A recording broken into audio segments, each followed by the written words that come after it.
this Orthodox Easter.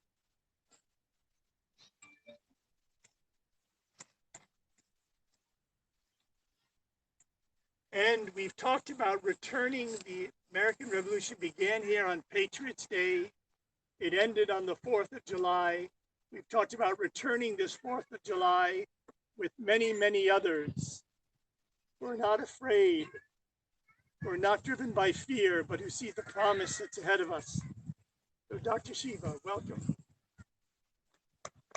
Welcome, everyone. Let's turn this up here. Welcome. Is this on?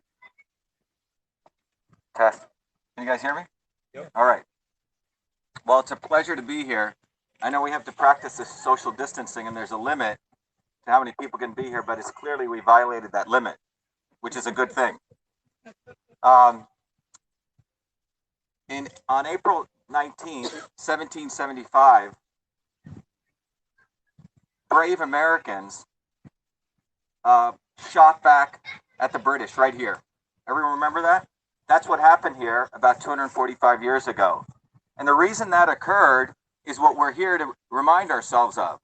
And what occurred was that people were fed up with a finite set of people, a small set of people telling others what to do, right?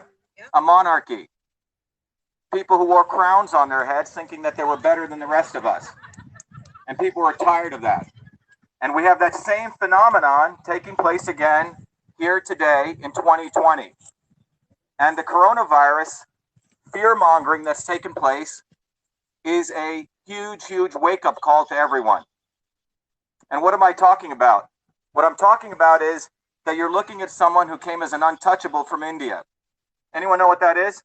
Yes. India has a caste system where some people on the top thought they were better than everyone else. And my parents left that because they knew that they couldn't succeed in that system, and they were extraordinary people. And you're looking at someone who came from that system to this country to escape that, and someone who grew up as a working class kid in New Jersey, whose grandparents were farmers. My grandmother was an incredible woman. She practiced traditional systems of medicine. So as a child, I was exposed to the caste system, I use the word system here, and traditional systems of medicine. So I was very, very interested to understand systems. So I was very fortunate to come here in 1970, went through the educational system here, invented the first email system in the world in Newark, New Jersey, wasn't done by the military-industrial complex, and then came to MIT and earned 4 degrees. I didn't say that I was a Native American Indian to get any of that, okay? I actually earned it. Like many of you here, many American people have earned what they have, and that's what made this country great, is that people were on the edges. They weren't in the center, meaning that everyday people did things because they loved to do them. The founders of this country were inventors, innovators. George Washington was a surveyor. He actually knew what sine, cosine, and tangent meant, not like the 60% of lawyers and lobbyists in Congress today who can't fix anything, they can't make anything, they can't solve any problems. And then you look at Franklin and you look at Jefferson. These people were children of the Enlightenment. They actually knew physics and engineering. You have to get the right answer. We have an educational system that tells people the answer doesn't matter. The answer does matter.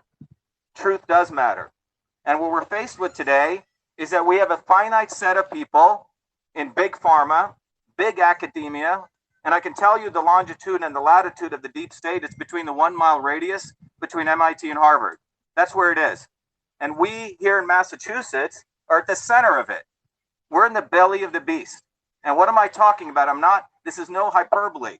Because when you look at what's occurred to this country in the last, 60 days? Is that what it's been?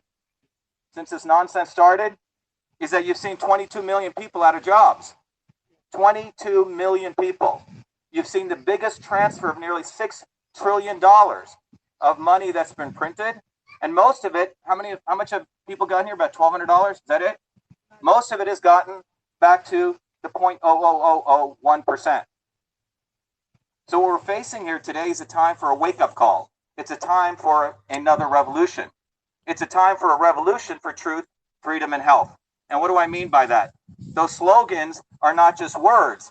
their words to a big call for Americans to stand up. Let's start with freedom. That's what occurred here on April 19th, 1775. People had enough, as I repeat, of a finite set of people telling them what to do. What do you guys think? Have you had enough of that? Yeah. Have you had enough of a few set of people in big academia who basically practice the oldest profession in the world today? A set of people in big pharma who do not even dare to talk about immune health.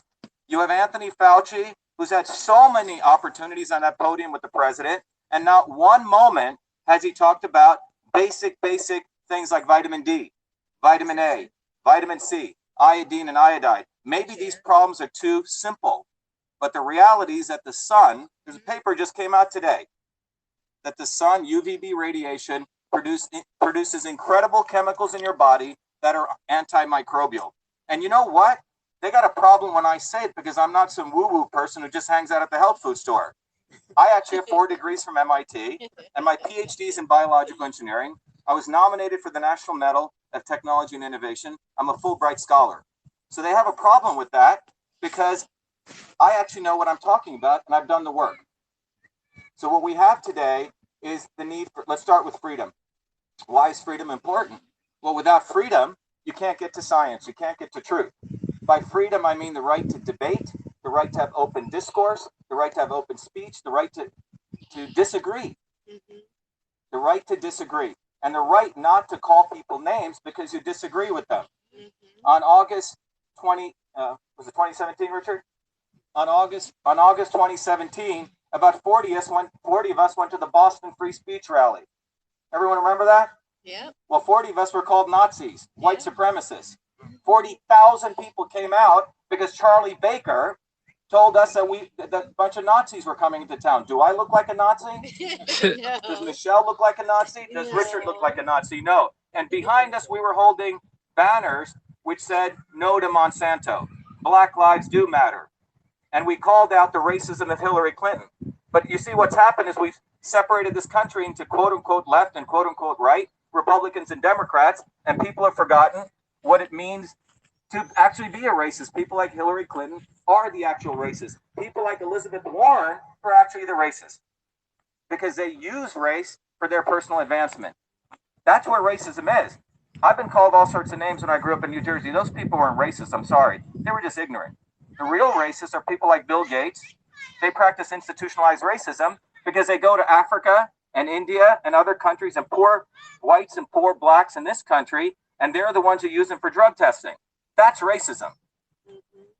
So the multiracial liberal aristocracy in this country, many of them who live here in Concord, I'm sorry to say, they need to wake up. We need to redefine racism, and the Democratic Party doesn't own it, and the Republican Party refuses to talk about racism. But I think I have an interesting perspective on it. And it's not the racism you're talking about, because most of the white working class in this country are not racist. The real racists are the multiracial liberal aristocracy. And they're the ones who do not want to have a discourse. They do not want to have any open discussion. You can't talk to them about maybe the immune system is what the issue is, and maybe viruses, in fact, viruses are not the things that harm us. If you do that, people like Mark Zuckerberg and Sergey Brin of Google take down your posts off Facebook and Google. That's what's going on in this country. We do not have freedom anymore. 5 major CEOs of companies own freedom: Vodafone, AT&T, Verizon, and Google and Facebook. That's what's going on. And people better wake up, because if we do not wake up, I'm telling you, we're going to head into fascism. So I'm telling you here today on April 19, 2020, we are beginning a revolution for truth, freedom, and health. That's what we're doing. Let's go. That's why millions and millions of people across the world have been absorbing those videos I've been putting out. I'm talking about millions of people. We have unleashed a revolution because people have common sense. Bill Gates, Hillary Clinton, Mark Zuckerberg, Tedros of the WHO, Anthony Fauci, the CDC think that we're all stupid. That's what they think we are, don't they? They think we're all freaking stupid. But you know where we're not. The truth is, you have to start with freedom, because with freedom, we can start doing something very, very important that I care for, which is called science. because science cannot exist without the scientific method. And what is the scientific method? You observe nature in a very objective way. You ask very sincere questions. You gather data. And from that data, you see if your guess matched the results. And if it doesn't matter how good looking you are, what family you came from, what your last name is, you're just wrong. And if it's correct, you're correct. That's called science. However, what they do is they do not want us to ask questions. They want us to move to something else called scientific consensus. Have you heard of that? Yeah. Which means 97% of the people believe the sun goes around the earth, and therefore you have to agree. Doesn't matter that one guy who had data was saying that's false. And that's what's happening with the quote-unquote climate change thing. CO2 is not a pollutant. It's not. What it is we need to lower pollution. And the Paris Accords, for example, do not do that. They actually increase pollution. China is allowed to double their pollution from 11 billion carbon metric tons to 22 billion.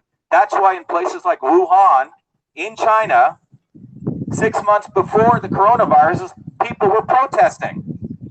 Okay? There's been mass protests in China, anti-pollution protests. But the New York Times, MSNBC, all these fake news media will not cover that. People want to lower pollution. CO2 is not a pollutant, I'm sorry. But that's what's happened. With scientific consensus, you make up bullshit. Okay? You make up fiction. We get away from truth. And then how does that serve those in power? When you get fiction, you can create fake problems and fake solutions. Okay? We create fake problems and fake solutions with the fake news media, and you get to something really horrible called fascism. But if we want to get to health, we have to get to truth. Because when you get to truth, you can define real problems and real solutions. That's how we build healthy bodies. That's how we build healthy infrastructure. And with healthy infrastructure and with healthy bodies, we have strength to go fight for freedom. You see how that works? Freedom, truth, health, freedom, truth, health. They're all interconnected. It's a system. Does that make sense? Yeah. It's really simple. Yeah. So you take Massachusetts today, we got an F minus in infrastructure. Did anyone know that? How many people knew that? Okay, so Charlie Baker will not talk about that. He's supposed to be the #1 governor in Massachusetts, right? Elizabeth Warren won't talk about that. Ed Malarkey won't talk about that. Joe Kennedy won't talk about that, because these guys have destroyed the infrastructure as a team. They've destroyed it. F minus, that's pretty bad, guys. Come on. It's not like a D. It's not a D plus. It's not an F. It's not an F minus. It's an F minus. 125 points out of 360 points by the American Society of Civil Engineers. Not some bogus organization. What do I mean by that? Broken down bridges, broken down roads, broken down water systems. Yeah. So they don't talk about that. I don't see a quarantine being called on for that. Do you? No. We haven't called a quarantine because we have 1.9 million hospitalizations in this country because adverse drug reactions every year. Do we? No. We don't have a quarantine because we have 30% of the people with obesity, 54% of our kids with autoimmune disorders, 20% of our kids with some mental issues. We don't have any quarantine being called for that. Because these filthy politicians, I hate to use these words, but that's what they are. And by the way, I'm running against 3 lawyers. Ed Malarkey, Joe Kennedy, and then some other guy. I don't even want to, it's cock for Senate, okay? That's literally his website. Okay, so these are the idiots that I got to run after. But that's what they produce. They reduce our standards because they think you and I will accept that. They've reduced our infrastructure, and they're brainwashing us to accept that. It's unacceptable. It's time. You do deserve someone like me, because I'm one of you. You do deserve someone who works hard, right? Oh, all right. You do deserve someone who actually creates and makes things and can solve problems. You don't deserve people who manipulate. Lawyers, what do? They just manipulate words all day, right? They don't ever make anything. And look at their billing model. They make money without ever having to do anything. You got to give them a big retainer.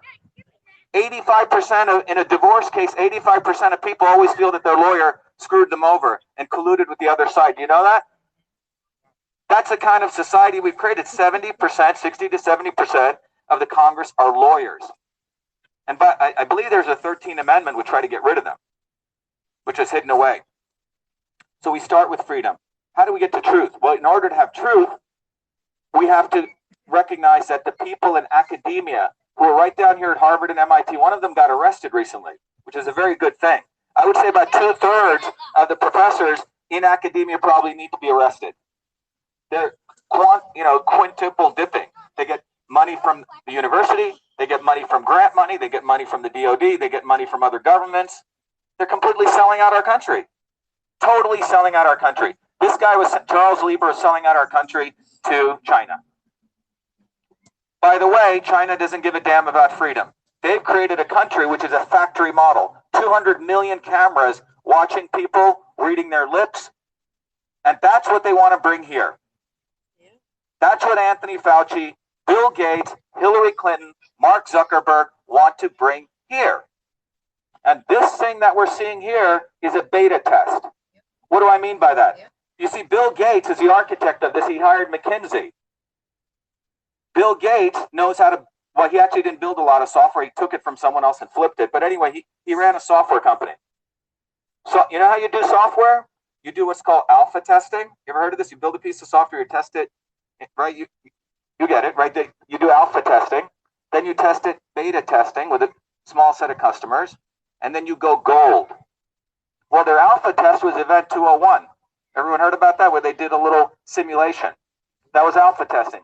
This is beta testing. And then they'll go gold. Let me tell you what gold deployment looks like. All of us are carrying around a card or a chip or your phone. And if you are not vaccinated, you won't get your driver's license. You won't be able to go to a club. You won't be able to go to your spa. You won't be able to do anything, or school. What's that? Buy stuff, etc. You'll be shut down, imprisoned. That's China. That is not America. That is not America. No way. Okay? And what I'm talking about here is not something out of, some movie. It's actually occurring right now. It's occurring right now. That's why today is an important day, April 19th, 2020, because we have to remember what occurred 245 years ago. Many of those people are immigrants who came here. I'm an immigrant. But some of you have forgotten that. You got to wake up. It's nice to talk about peace and love, don't get me wrong, okay? But you got to be a warrior. That's just one side of it. I love people, right? But I have a different view of love. It means fighting. The American Indians were warriors. Yes, they were connected to the earth, but they were freaking warriors. Okay? It wasn't some namby-pamby idea of spirituality they had. It was a ferocity that they had. And we've forgotten that. You have to have that ferocity. We have to fight. And what I'm talking about is these people don't give a damn about you. They don't. The academics over at Harvard and MIT, they're massive egomaniacs. They think they own the world. They think they know it all. And most of them are mediocre. Because what we've created in science is it's regressing to the mean, regressing to the average. They get rid of all the wacky people who have great ideas. You get thrown out of academia. And the entire publication process, how truth comes out, is about regressing to the mean. You eliminate brilliant people. And that's why when the facts came out that a 14-year-old boy in Newark, New Jersey invented email before he came to MIT, that bugs him. I did that. Before I came to MIT and got all their awards. And the reason it bothers them is the fact is that every one of us here is a creative human being. They want to deny that truth. They want to always make it that a few set of people are going to come up with the solutions, a vaccine from the Gates Foundation, right? From MIT or Harvard. Not that, wait a minute, the sunshine gives you vitamin D3, which produces cathelicidins, which are antimicrobials. This is a fact. And then you have people like Bill Gates, who has no degrees in biology, Mark Zuckerberg, who has no degrees in any of this. They get to be on primetime TV and radio, not Shiva Ayyadurai. I got to have my little setup with my little video, but then I reach millions of people. Right? All right. And that's what we have to all do. We have to go on the ground, and we have to build a bottoms-up movement, and it's not going to come from Bill Gates. It's not going to come from Bobby Kennedy. It's not. The Kennedys are going to do jack for you. Okay? They're not going to do anything. movements have to come bottoms up. That's why I'm running for U.S. Senate. Our Senate campaign is about a bottoms-up movement. And we have thousands of people, probably tens of thousands of people who've come up bottoms up. They're tired of the Republican Party. They're tired of the Democratic Party. Unfortunately, I'm running as a Republican, but I don't give a damn about the GOP establishment. They do not want me running. But I got to drive a Honda or a Ford. You know, I just happen to choose a Ford or whatever it is. Okay, that's all they are.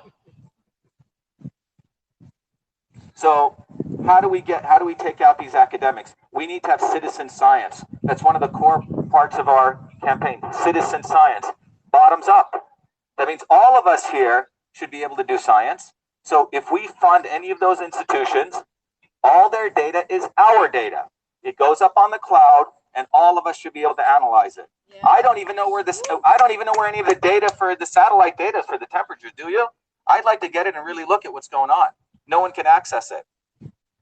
So what I'm trying to say is we need to devolve power back to the edges, which is us, the people. Healthcare. We need to eliminate all the middlemen. Health does not come from somebody telling you to take 30 mandated vaccines. It's not where it comes from. It comes from, people going and having an interaction with their doctor, learning from their healthcare practitioner. By the way, that could be a chiropractor, that could be an acupuncturist. It doesn't have to be an MD. Unfortunately, MDs are victims of a horrible big pharma medical education system. They're good people, but they've all been screwed over. They do not know what health means anymore. They know if this, give this drug, if this, do this medical intervention. That's what medicine is. And no one talks about that in the healthcare. So decentralized power for healthcare, we need to have freedom. How do we get freedom? And I'll end on this. There's something called the United States Postal Service. Everyone remember that? Yeah. So this is going to sound crazy, but once you realize, you're going to say, wow, what Shiva just said is pretty brilliant. Well, the U.S. Postal Service was set up by the founders of this country, so I could send you a letter, a communication, not a letter, and you could send me something, and no one would intervene. Did you know that? Did you know the U.S. Postal Service has a police force? How many people knew that? They have a police force, and that was created by the founders of this country, so I could send Alan a communication, and if anyone intervened, 20-year sentence in prison. In 1997, when I built my next company on email, I went to the heads of the Postal Service. I said, 1997, this is the year that email volume overtook postal mail volume. You guys should also offer a public email, a public type of Facebook service, a public type of YouTube. Why? Why did I say that? Because the Postal Service was not just for print communication. The founders knew that every one of us was to be the press, not the New York Times. When they talked about freedom of press, all of us were the press, every single one of us. And we all should have equal rights to communication. When I put up a post that said vitamin D, reduces, respiratory infections, what right does Twitter have to take that down? Think about that. Some person in some call center in Philippines is deciding to take the post of Dr. Shiva Ayyadurai, MIT PhD in biological engineering down. That's what's going on. So the Postal Service should do their job. What they should do is offer us the public commons, just like this park here, it's the public commons. And the public commons would be and I bet you all of us would pay about $50. We can get off Facebook and Twitter. We'd have our own public commons protected by the laws of the U.S. Constitution, not by the laws of Mark Zuckerberg. Woo! Okay? All right. Yeah. All The right. Truth, Freedom, Health, Digital Rights Act, Citizen Science Act, and Health Rights Act. So this is not just a slogan that some McKinsey or some kid came up with to tell a politician. This is actually stuff we must do if we want to preserve our democracy, if we want to preserve truth, and we want to preserve health. So everyone listening out there, wherever you guys are, you know that I don't need to do this, okay? I'm doing this because this country gave me so much, and it's given every one of us a lot. And we need to take this country back from those same monarchs. It's an aristocracy. I'm running against Ed Malarkey. They knew I was going to beat him, so then they run Joe Kennedy against me. And this guy's a joke. Think about him. $51 million already in his inheritance. Why is he even running? Because he's got the name Kennedy? Doesn't that sound like aristocracy to you? Yeah. We should all be disgusted by that. Yeah. Whether you're a Democrat or Republican. That's an aristocracy. He can barely talk. He can barely solve a problem. Yet he thinks that Senate seat is his. And then you run another guy against me, the GOP establishment, just to stop me. This country deserves people like me and you. It deserves plumbers, electricians, nurses, engineers, policemen, police force. That's what it needs. Not these lawyers. 3 lawyers. Think about it. I got to run against 3 morons. That's what they're giving you. But this election we're going to win because we are starting right now, as I said, on April 19, 2020, a revolution. That's what we need. Hopefully it won't get violent. Hopefully. Right? But that's what we need. Because there's no freaking way that we should let I don't want to say little guy, Fauci, Emperor Fauci, who uses fake science, who tells us that the immune system is so frail, tells us a social distance, all of us have to hide in our homes, not see friends. By the way, social interactions are the #1 reason people live long. #1. Forget vitamin D and A. You know, I put that, that's a good thing. #1 reason is we have fellowship, we have friendship, we have love. And when you do that, your body creates antimicrobial compounds. It lowers inflammations. Fact. When you're socially isolated, the detriment to that is worse than high blood pressure, worse than obesity, worse than smoking. Did you know that? Yes. Yep. #1 reason people live long. They could be smoking, they could be drinking, but if they have family connections and fellowship, that's the #1 reason. So think about this guy. That's never discussed in the media. What the isolation is doing to people. One of our very close friends, his wife went back into depression after 40 years from this. How many other people is that doing that to? #2 reason that health is there is by the sun. I don't see Anthony Fauci saying one word, not one professor in academia talking about that. Not one of them. It's deplorable. Not deplorable, that's a good word. It's disgusting. Okay? Vitamin A protects the outer walls of the cells, regulates the cytokeratins. Known fact, thousands of papers written on it. No one's talking about that. And then finally, vitamin C. You have all these people being put on ventilators. Why? Because they have a cytokine storm. Their body's fighting against itself, and you're shoving freaking pressure down their throats. And they're basically choking them when they should be giving them high-dose vitamin C. And a report just came out 4 days ago, an ER doctor. Did you see this? ER doctor. He was working in the emergency room. He got, whatever this is, okay? And he was put on ventilators. Kidneys started failing. His heart started failing. 1 day to live. They finally decided, let's put him on a new cocktail, some immunosuppressive drug plus high-dose vitamin C. He recovered like that. Why isn't Anthony Fauci talking about that? Because they don't want to talk about vitamins. They want to talk about vaccines. They don't want to talk about vitamins. They need to sell ventilators. Vitamins are pennies. And what the pharma company is looking at, pharmaceutical companies are failing. People aren't buying their drugs anymore, guys.